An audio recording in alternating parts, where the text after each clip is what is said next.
Bienvenue à toutes et tous. Quand on aborde le sujet de la prière, comme c'est le cas dans la vidéo que j'ai enregistrée juste avant celle-ci, donc j'anticipe, on me demande parfois des précisions au sujet du combat spirituel. Encore faut-il savoir ce que l'on entend par là. Il est clair que les chrétiens ont un combat à mener sur le plan spirituel, mais il ne faut pas se méprendre sur la nature de ce combat. Actuellement, on parle beaucoup de combat spirituel dans de nombreux milieux chrétiens.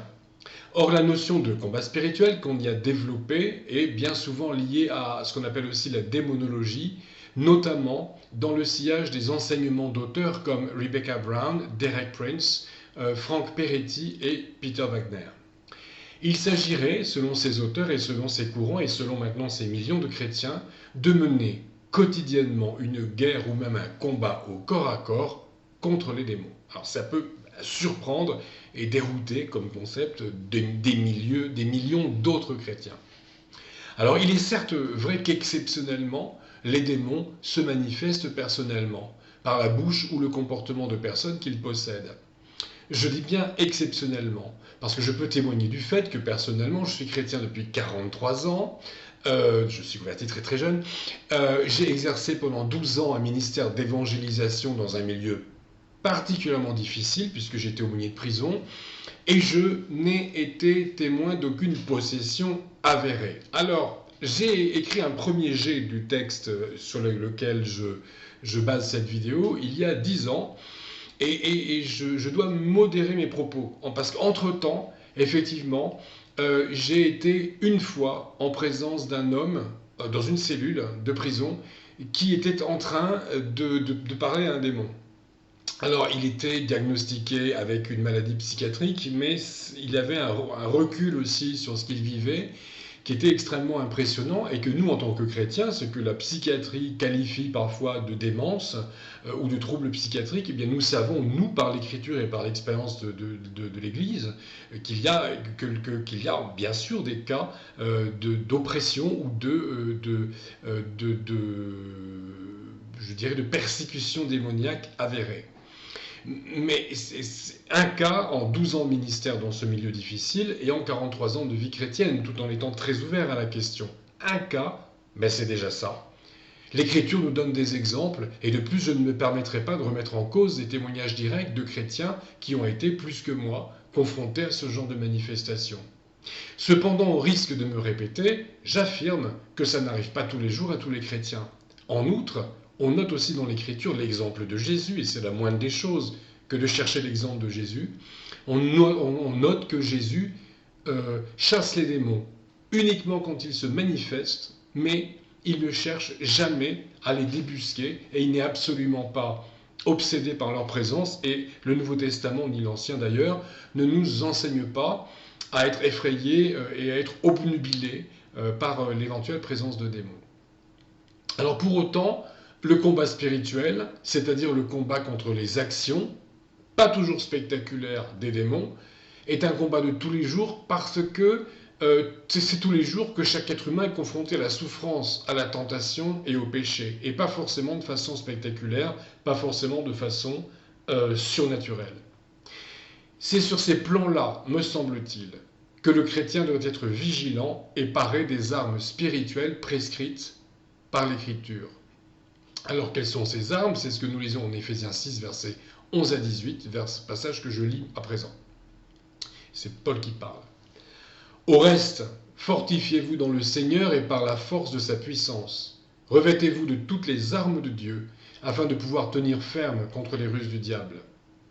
Car nous n'avons pas à lutter contre le sang et la chair, mais contre les dominations, contre les autorités, contre les princes de ce monde de ténèbres, contre les esprits méchants dans les lieux célestes. C'est pourquoi prenez toutes les armes de Dieu afin de pouvoir résister dans le jour mauvais et de tenir ferme après avoir tout surmonté. Tenez donc ferme, ayez à vos reins la vérité pour ceinture, revêtez la cuirasse de la justice, mettez pour chaussure à vos pieds le zèle que donne l'évangile de paix. Prenez par-dessus tout cela le bouclier de la foi, avec lequel vous pourrez éteindre tous les traits enflammés du malin. Prenez aussi le casque du salut et l'épée de l'Esprit, qui est la parole de Dieu.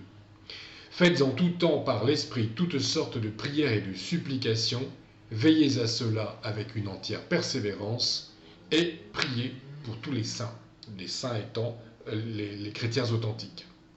Voilà. Alors voilà pour ce qui est de la citation de l'Écriture.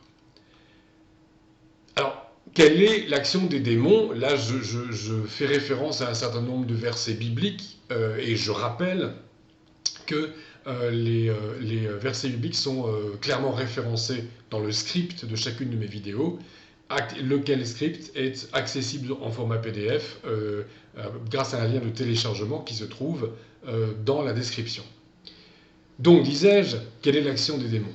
Ils possèdent, ils tentent, ils rendent malades, ils font souffrir, et c'est en cela que nous avons à combattre les principautés, comme nous dit le texte que nous avons lu. Et le but de Paul est double. Il veut démontrer que notre combat n'est pas militaire, il nous dit ce n'est pas contre la chair et le sang, et contre le sang et la chair, dit Paul, et ce texte donc relève de la non-violence chrétienne. Il est à noter, justement, contrairement à l'erreur que je viens de faire, que l'expression du verset 12, si on la traduit littéralement, est inversée par rapport à celle que l'on trouve habituellement dans l'Évangile, où l'expression « la chair et le sang » désigne la nature déchue de l'être humain pécheur, dans plusieurs versets qui sont référencés dans le PDF. Mais là, Paul dit le sang et la chair. Et l'inversion me semble indiquer qu'ici, le sang et la chair désignent le corps en tant que tel. Ce n'est pas à un ennemi corporel que je dois m'en prendre si je veux mener le bon combat spirituel. Jésus est le prince de la paix, nous dit l'Écriture, et c'est donc la paix spirituelle que nous devons chercher. Plusieurs guerres décrites dans la Bible et qui pourraient passer pour des guerres saintes ou des guerres justes ont en réalité suscité le courroux divin, et je vous renvoie encore aux références bibliques du PDF. La guerre n'est jamais bonne, et nous savons que si l'Ancien Testament est plein de récits de batailles ordonnées ou non par Dieu, c'est toujours en dernier recours que Dieu se résout à utiliser le bras militaire pour châtier les peuples rebelles qui entravent gravement son plan en faveur de l'humanité. Là encore, référence. Mais même si le combat spirituel n'est pas une fin en soi, le but de Paul est aussi d'affirmer la nécessité et la réalité du combat spirituel et de nous rappeler quelles sont les armes mises à notre disposition par Dieu. Alors, donc pour revenir sur le passage que j'ai lu, nous sommes invités à porter la vérité pour ceinture. Beaucoup de commentateurs, juifs et chrétiens, s'accordent pour dire que l'expression biblique « le cœur et les reins » s'apparente à l'idée des pensées conscientes et inconscientes. Ainsi, le cœur serait une façon de désigner les pensées conscientes et les reins désigneraient l'inconscient, les souvenirs enfouis, générateurs entre autres choses de souffrance et de péché. Il est notable que les dits commentateurs n'ont pas attendu la psychanalyse pour donner cette explication. Ainsi, selon le texte de Paul, la vérité serait une protection autour des reins, c'est-à-dire un rempart contre les attaques de l'inconscient, une protection contre les traumatismes, contre nos plus vives souffrances psychologiques. On note aussi que la vérité est ici dissociée de la parole de Dieu. Il ne s'agit pas exclusivement de la vérité religieuse, mais sans aucun doute de la réalité de notre situation, de notre vécu. Une prise de conscience avec l'aide de Dieu, un regard lucide sur nous-mêmes, une prise de conscience de notre péché, mais pas seulement. Nous ne sommes pas nécessairement responsables de nos souffrances. Autre arme prescrite par l'Écriture, la justice, c'est-à-dire la conformité éthique à la loi de Dieu, est comparée à la cuirasse qui protège les organes vitaux, notamment le cœur d'un soldat. C'est mon obéissance à la loi divine qui protège mes pensées. C'est mon obéissance à la loi divine qui protège mon fort intérieur. Le zèle que donne l'évangile de paix, nous dit le texte. Alors après que j'ai trouvé la paix dans la bonne nouvelle du salut en Jésus-Christ, cette bonne nouvelle doit me donner du zèle, de bonnes chaussures en tout cas, pour courir partout où je puis servir Dieu, notamment par la proclamation de l'Évangile. Autre arme, la foi, la vraie, celle qui engendre d'une part le salut, d'autre part les bonnes œuvres, permet de faire échec aux attaques du mal. L'assurance du salut est ma protection suprême, comme un casque protège de ce qui pourrait tomber du ciel, sachant que dans ce passage, le ciel est décrit comme la demeure de Dieu, mais non pas comme la demeure de Dieu, mais comme le lieu où se trouvent les esprits méchants. Il y a plusieurs cieux dans l'écriture, et l'expression est souvent justement au pluriel en hébreu comme en grec, comme en français. Donc il y a effectivement des lieux célestes qui sont mal habités, je dirais, et le ciel où siège Dieu et où il est pleinement souverain. Alors là, effectivement, dans ce passage, il est question des esprits mauvais dans une partie des lieux célestes. Et donc l'assurance du salut me protège comme un casque de ces mauvais esprits. Et enfin, autre arme, enfin, c'est pas tout à fait la dernière, la parole de Dieu est qualifiée d'épée. Une épée bien pacifique, puisqu'elle consiste à proclamer la bonne nouvelle du salut, et elle consiste également à s'approprier les promesses liées au salut, et les promesses faites par Jésus, par Dieu, dans la bonne nouvelle. C'est une invitation à suivre le mode de vie qui se dégage de l'Évangile. Mais face à l'ennemi de nos âmes, c'est une arme redoutable. C'est dans le même ordre d'idées que Jésus est représenté, et ça c'est très intéressant, en Apocalypse chapitre 1 verset 16, Jésus est représenté avec une épée sortant de sa bouche. Parce que l'arme de Jésus, c'est évidemment pas la violence, mais c'est sa parole. Et donc la septième et dernière arme spirituelle citée dans ce texte consiste à faire en tout temps, par l'Esprit, toutes sortes de prières. Adresser à Dieu nos supplications, nos louanges, notre intercession, c'est aussi une façon de faire échec au mal. Malgré les souffrances et les déceptions, celles et ceux qui ont l'habitude de prier selon toutes les déclinaisons de la prière, selon ce que nous avons partagé dans la vidéo précédente, eh bien ils savent qu'elle porte des fruits. Dieu répond, et aider autrui à s'adresser à Dieu dans la prière, c'est aussi une façon de l'accompagner dans la prise en main de sa propre vie spirituelle et de sa propre vie tout court. La prière, accompagner les gens spirituellement, les encourager à la prière, prier pour eux et avec eux, c'est une façon de les encourager, et ça peut aussi tout à fait être une démarche d'évangélisation. N'oublions pas non plus que Dieu siège au milieu des louanges de son peuple. La louange est une façon de donner à Dieu un plein accès à nos vies. Précisons toutefois qu'à contrario de ce qui se pratique dans certains milieux néo-chrétiens, et comme je le disais dans la vidéo précédente, louer n'est pas synonyme de chanter à tue-tête. Louer Dieu peut se faire en chantant, en priant calmement, en savourant en silence sa présence et en prenant sans cesse conscience de ses bontés. Le combat spirituel du chrétien, c'est le combat contre le mal et toutes ses manifestations. Ma première responsabilité dans ce combat contre le mal, ma première responsabilité dans le combat spirituel, c'est de faire échec au mal dans ma propre vie, à la tentation et au péché. La première phase du combat spirituel, c'est la sanctification, et j'insiste là-dessus. La première phase, la première étape, le fondement du combat spirituel, c'est la sanctification. Et la seconde phase de mon combat spirituel, c'est de faire échec au mal en dehors de moi-même, là où il s'attaque à autrui. Cette dimension altruiste du combat spirituel décline en 2 points, me semble-t-il, se décline en 2 points, parce qu'il s'agit de porter secours à autrui sur le plan physique et sur le plan spirituel, selon l'expression qui me semble géniale de William Booth, le fondateur de l'Armée du Salut, soupe, savon, salut. D'après William Booth, il m'est difficile de prêcher l'évangile à quelqu'un qui a le ventre vide et qui baigne dans sa crasse. Je dois donc m'intéresser à la condition physique et matérielle d'autrui, et ensuite l'évangélisation n'en sera que plus efficace.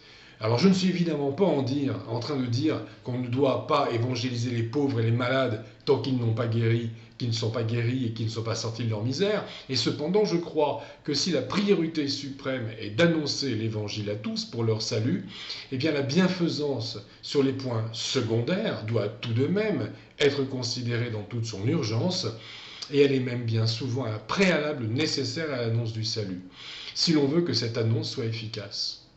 Alors, moi j'ai moi-même fait à de nombreuses reprises cette expérience, notamment au milieu carcéral, comme quoi les gens sont beaucoup plus réceptifs à la parole de Dieu quand on leur a apporté une aide parfois matérielle et souvent d'ordre psychologique.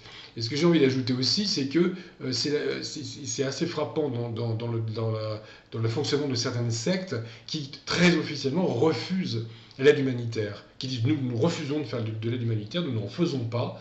Alors j'en ai quelques-unes dans le collimateur, mais je ne les citerai pas par respect pour ceux qui font partie de ces mouvements, même si je ne suis pas d'accord.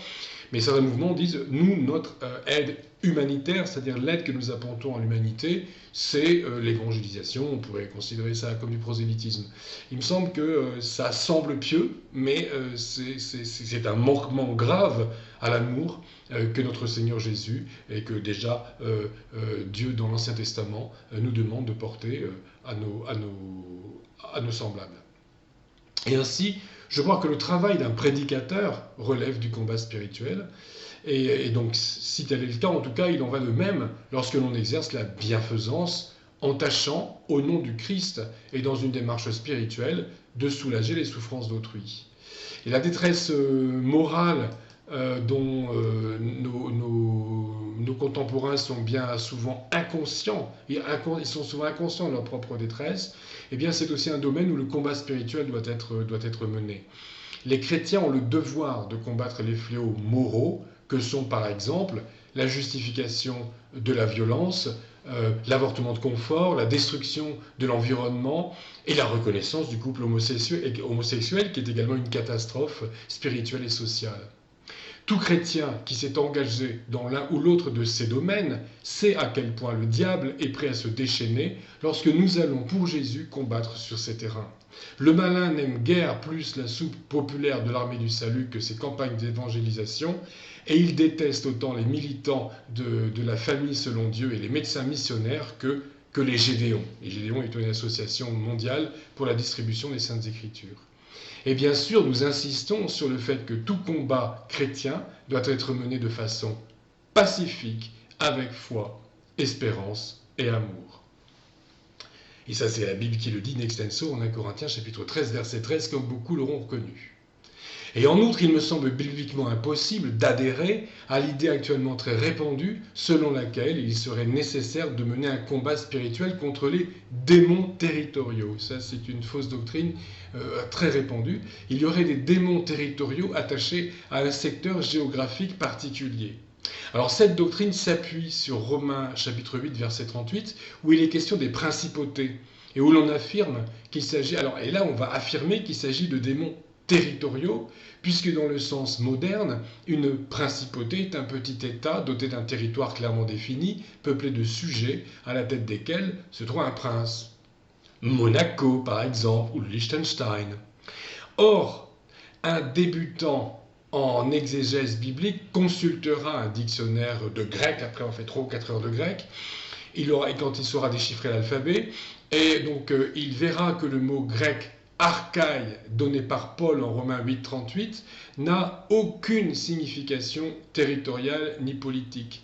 La doctrine du combat spirituel s'en retrouve donc totalement sans fondement, et voilà ce qui arrive quand on fonde des doctrines sur des exégèses qui sont menées de façon, sans sérieux. Donc sachons-le, quand il est question des principautés dans le Nouveau Testament, c'est une traduction qui me semble malheureuse en français contemporain. Il faudrait passer à autre chose vu les incompréhensions.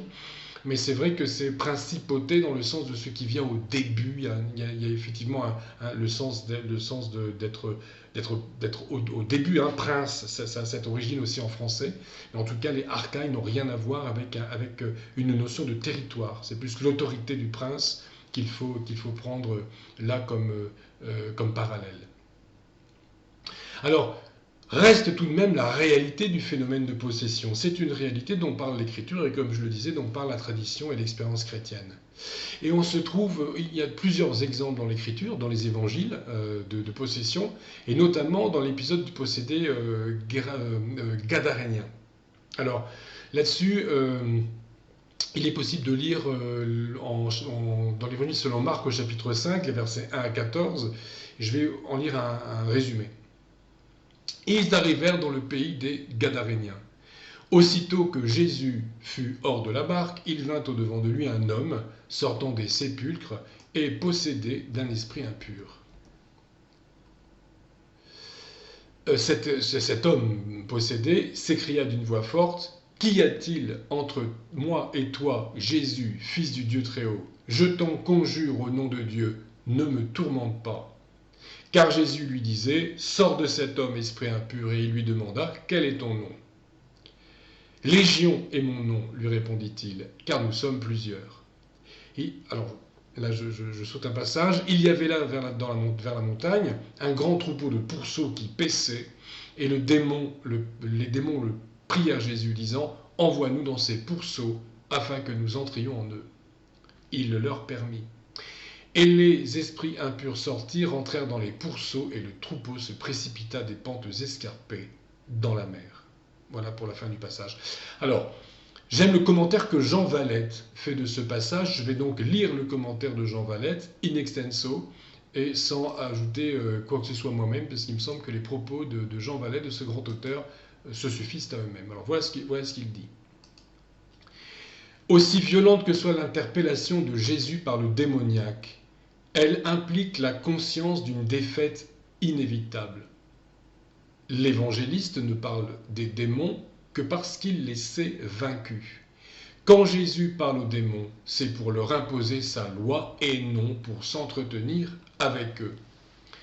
Quel est ton nom? Tout se passe comme si Jésus voulait s'appuyer sur la connaissance du nom du démon pour avoir barre sur lui. La réponse est du style « je m'appelle personne ». Les évangiles nous présentent les démons comme des êtres personnels mais anonymes, simples manifestations ou en tout cas simples ouvriers de l'adversaire. C'est que les évangiles n'entendent pas nous intéresser aux démons, mais à leurs vainqueurs, parce qu'ils ne peuvent pas nous appeler à la connaissance, parce qu'ils ne veulent pas nous appeler à la connaissance du monde démoniaque, mais bien à la foi, à la puissance qui l'a défait. La curiosité dans ce domaine n'est pas permise et une science des démons, c'est moi qui ajoute donc une démonologie, n'est pas nécessaire, puisque ce n'est pas à nous de les vaincre. Or, notre récit, unique en son genre, semble sur le point de lever le voile sur cet anonymat qui semble de règle. « Quel est ton nom » demande Jésus. « Légion est mon nom » répond le démon. Par cette réponse, il reste dans l'anonymat. Et cette réponse nous laisse aussi en deçà de cette frontière que nous avions cru bon, que nous avions cru être sur le point de franchir. Donc je m'en tiens là, laissant parler Jean Valette. Alors, il y a une arme spirituelle dont il est nécessaire de parler, c'est le jeûne. Une des 7 armes dont Dieu nous parle pour le combat spirituel, c'est la prière. Et Jésus nous dit que les démons au plus fort de la bataille spirituelle, que contre les démons, donc au plus fort de la bataille spirituelle, celle-ci doit être accomplie par le jeûne. Il nous dit que cette sorte de démon-là ne sort que par la prière et par le jeûne, en Matthieu 17, 21. Donc le jeûne doit accompagner la prière lorsque on a affaire à des démons particulièrement coriaces, comme je le disais dans la vidéo précédente. Alors il est déjà question du jeûne dans l'Ancien Testament et il était spécifiquement prescrit pour Yom Kippour. Alors il ne faut pas se tromper, dans le judaïsme contemporain il y a d'autres jours de jeûne mais qui sont prescrits par la tradition rabbinique. Le jour de jeûne prescrit par l'Ancien Testament, c'est Yom Kippour. Et il est écrit en Lévitique 23, 32, « Vous humilierez vos âmes » pour parler du jeûne. Les Targums, qui sont des traductions et des paraphrases du Pentateuque, de l'hébreu vers l'araméen, donc ils sont, on peut dire, des commentaires étoffés ou des traductions étoffées en araméen du Pentateuque. Donc les Targums antérieurs au christianisme confirment d'une part que l'expression humilier son âme signifie jeûner, et d'autre part que jeûner consistait non seulement à s'abstenir de nourriture, mais aussi donc consistait à s'abstenir de relations sexuelles, à aller pieds nus et à se couvrir la tête de cendres. Et lors de l'institution de Yom Kippour, on remarque que le jeûne est assorti d'un sabbat, d'un jour de repos, et d'une sainte convocation, donc on pourrait dire d'un culte, donc qu'il s'agit d'un jeûne collectif où tout le peuple vaque à la prière. On trouve dans l'Ancien Testament de nombreux exemples de jeûnes selon le mode opératoire décrit dans les Targums, parfois collectifs, parfois individuels, mais décidés ponctuellement. Yom Kippour était le seul jeûne obligatoire. Il s'agit d'humilier l'âme et non le corps dans le jeûne, ce qui peut paraître étonnant puisque c'est c'est le corps qui ramasse en fait, c'est le corps qui ressent. Pourtant, ce n'est pas lui qu'il s'agit d'humilier quand on jeûne.